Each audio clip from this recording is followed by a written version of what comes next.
प्यारे बच्चों, आज की बाल संस्कार शाला में आप सभी बच्चों का हार्दिक स्वागत है, अभिनंदन है, प्रणाम।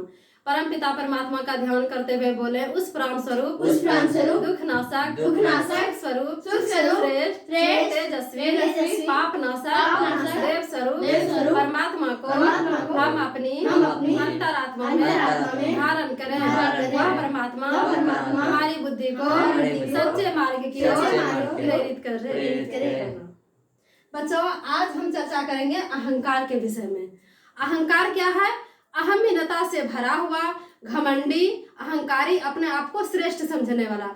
कोई भी मनुष्य को जब पद हो जाता है, पैसा हो जाता है, उसके पास अगर अधिक बुद्धि हो जाता है तो उसमें वो घमंड करने लगता है, अहंकारी बनने लगता है। वो नहीं होना चाहिए, क्योंकि अहंकार मनुष्य को उसी तरह खा जाता है जैसे कि लकड़ी को दीमक।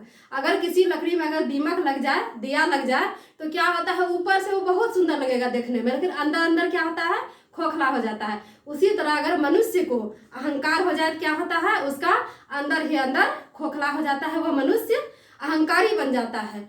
किसी भी चीज में अहंकार करने लगता है। अगर उसका पद मिल गया उसको तो उसमें भी अहंकार, अगर उसको पैसा हो गया, अगर अरबपति करोड़पति बन गया तो उसमें भी अहंकार, उसको यश कीर्ति मिलने लगा, उसका तारीफ होने लगा तो उसमें भी अहंकार। यह सब नहीं होना चाहिए बच्चों। अहंकार अगर नहीं हो तो मनुष्य तरक्की करते करते बहुत आगे बढ़ जाएंगे, लेकिन अहंकार अगर हो जाए तो वो क्या होता है, वो फिर नीचे उतरने लगते हैं। इसीलिए किसी को भी अहंकार अपने जीवन में नहीं लाना चाहिए।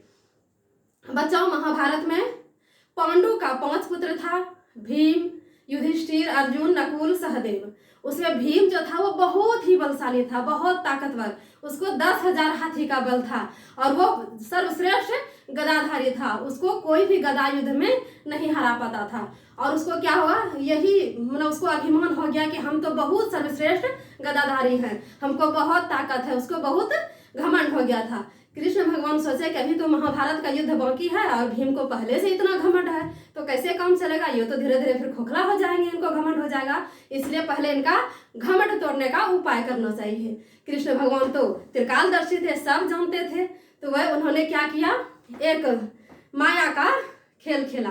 उन्होंने क्या किया, एक कमल का पुष्प का सुगंध उसके कक्ष तक आने लगा। क्या हुआ, वो सुगंध देख के द्रौपदी बोली कि स्वामी, ये कमल फूल जो है, ये दिव्य कमल का फूल का सुगंध कहीं से आ रहा है, आप हमको ला के दे दीजिए। तो भीम बोले कि ठीक है प्रिय, हम ला के दे देते हैं। उन्होंने खुशबू, कमल फूल का जो खुशबू उसको सूंघा तो उसी के तरफ वो आगे बढ़ने लगा। सूंघते सूंघते उसको जहाँ तक वो खुशबू आ रहा था वहाँ तक वो पहुँच गया। वहाँ जाके देखा एक पहाड़ है, उसको वो तोड़ा। तोड़ते तोड़ते कहे कि उसको बल तो था ही, वो समुद्र के किनारे तक पहुँच गए। वहाँ क्या देखा उन्होंने कि एक बूढ़ा वृद्ध वानर वहाँ पर क्या था, रास्ते में अपना पूंछ बिछाए बैठा हुआ था। ये तो मतवाला एकदम हाथी की तरह गया और जाके बोला, रे वृद्ध वानर, अपना पूंछ को हटाओ। तो वो जो वानर थे उन्होंने कहा कि महाराज, हम तो बहुत बूढ़े हो गए हैं, अपना पूंछ भी नहीं उठा पाते हैं, आप एक काम कीजिए ना, मेरा पूंछ उठा के बगल कर दीजिए। तो बोला अच्छा ठीक है, तुम्हारी जब यही इच्छा है तो ऐसा ही। उन्होंने क्या किया, भीम ने ऐसे ही एक हाथ से सोचा कि ऐसे ही पूंछ उठा के बगल कर देंगे, क्योंकि हमको ताकत तो है ही। जैसे पूंछ उठाया, उठा ही नहीं, दोनों हाथ से पूंछ होया, उसमें भी नहीं उठा। पूरा ताकत लगाया, 3-4 बार उसने मेहनत किया, लेकिन तब भी उनका पूंछ टस से मस नहीं हुआ। अब तो भीम का जो घमंड था धीरे धीरे चूर होने लगा। उन्होंने सोचा अब क्या करें, हम तो अभी इनका उपहास उड़ा रहे थे कि हमको बहुत ताकत है, हम अपने आप को बहुत बलवान समझ रहे थे, लेकिन अब क्या हुआ, अब तो मेरा बुद्धि काम ही नहीं कर रहा है कि अब इस पूंछ को कैसे उठाएं। तो उन्होंने सोचा कि अब कोई उपाय नहीं है, अब हार मान लेना चाहिए। उन्होंने वृद्ध वानर को प्रणाम किया और बोला कि हम तो आपको वृद्ध समझते थे, आपको कमजोर समझते थे, लेकिन आप तो बलवान हैं। आप कौन हैं? आप नाग है, किन्नर है, देवता है, यक्ष है, जो भी है, आप अपने असली रूप में आइए, कहीं आप तो साधारण वानर नहीं हो सकते हैं। तो फिर वो बूढ़े वृद्ध जो थे वो मुस्कुराए और अपने असली रूप में आ गए। वो कौन थे? वो थे पवनसुत हनुमान। वो बहुत ही बलशाली थे। उन प्रकट हुए और फिर उनको प्रणाम किया, दोनों गले मिले और फिर बोले कि ठीक है, आप फूल लेने आए हैं, आप फूल ले लीजिए। उस सरोवर से फिर पुष्प लिए और फिर अपने घर चले गए और द्रौपदी को वो फूल दिए। तो क्या था, उनका अहंकार उन्होंने पवन सुत हनुमान ने उनका तोड़ दिया।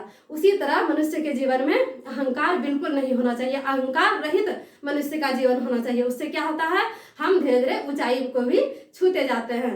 एक कहावत है, अहंकार में 3 गए धन वैभव और वंश, न मानो तो देखिए रावण कौरव कंस। इन सबको क्या हो गया था, अहंकार हो गया था। रावण को भी अहंकार हो गया था कि हम बहुत पैसा वाले हैं, हमारे पास बहुत वैभव है, हमारे पास बहुत वंश है।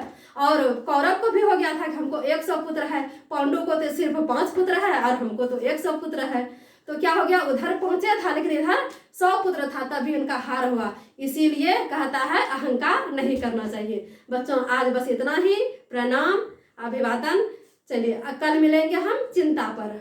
बोलिए ओम शांति समाप्ति। भारत माता की जय, भारतीय संस्कृति की जय। एक बनेंगे, हम सुधरेंगे, युग सुधरेगा। ओम शांति समाप्ति।